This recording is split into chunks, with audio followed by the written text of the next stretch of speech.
Well, a bit of a shocking story here. Parents and students protesting outside of a North Philly school district this past Tuesday, just a week after a transgender identifying male student brutally beat a female student in the head during lunch with a Stanley Cup, even after a different student warned them, the administration, of the incoming and pending attack. Here it is.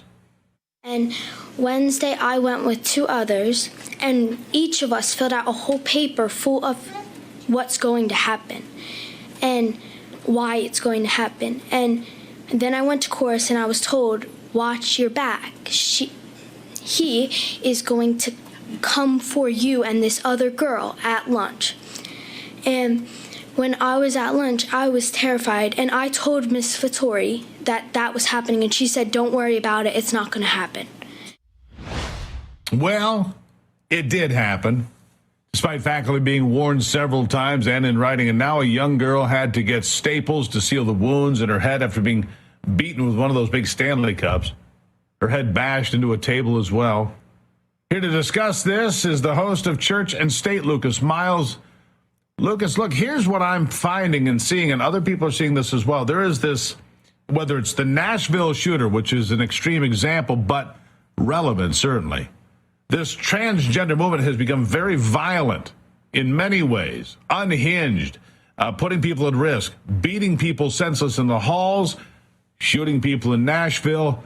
There's something very wrong here, Lucas. Correct me if I'm wrong.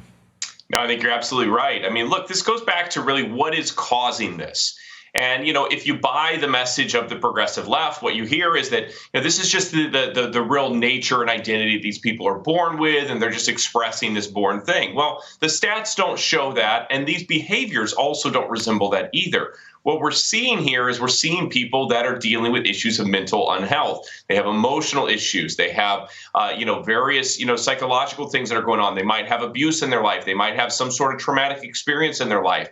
And that all, kind of becomes a pressure cooker in many cases. And look, it's not, if somebody's victimized, that's not their fault.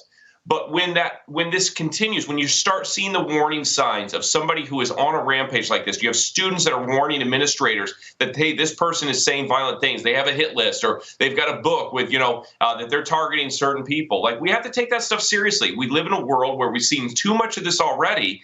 And to continue to kind of cater, to this insanity and these just, this really, progressive idea of sexuality and gender is just, by now, this should not still be anything that anybody is trying to defend or hang on to. But they are. I mean, we saw the Biden administration just this week go after Title IX.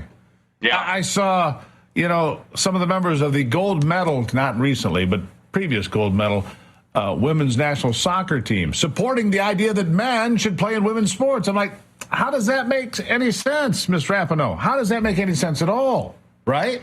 This is an absolute assault on, I think, women's sports. It's an assault on, young junior high and high school girls that are trying to go to school and have a normal, upbringing. And then we have, kind of thrust onto them, people that are really dealing with some serious mental health issues that are that are allowed in these situations. And I think it becomes predatory behavior. I mean, look, there are different things that lead somebody to this. We've worked a lot with Walt Heyer, who's, really a national leading expert as a probably one of the most well-known detransitioners himself. He's a dear friend, and he's done a lot of work in exposing that there's a trauma component behind this for many people. There's also people that don't really have transgenderism. They have autogynephilia. They are turned on by the idea of dressing in the opposite gender's clothing. That's not transgenderism. That's an entirely different diagnosis to start with. And that is actually driving a lot of this. And people are putting themselves in a position where they're violent, they're predatory, they have predatory behavior. And look, our girls in this nation deserve better than this. Why don't we have drag queen story hour at the old folks' home, Lucas?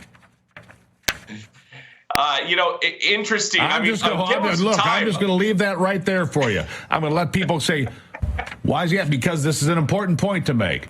Why isn't drag queen story hour held at the old folks' home? No, it's held at the elementary school or the local library with kids there. 100%. There is an evangelistic component to the trans movement. I mean, there is a desire to make converts.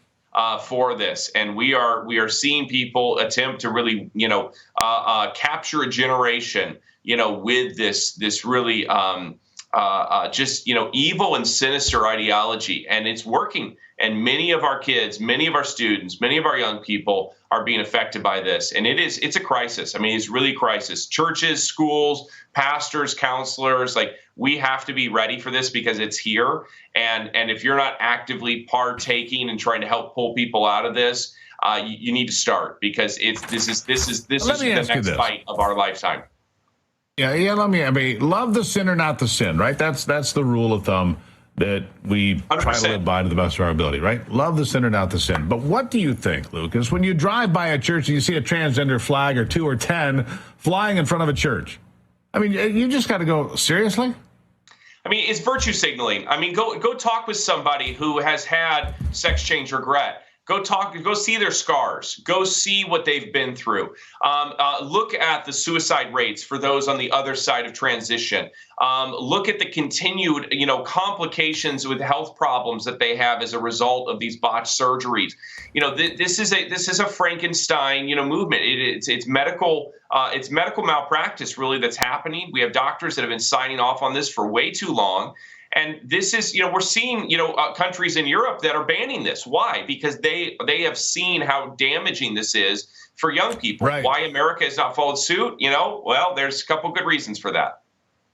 Yeah, a lot of pretty good reasons. And it's why this is being rejected in the UK and in France and in other countries now, and being rejected in this country as well. Lucas Miles, host of Church and State.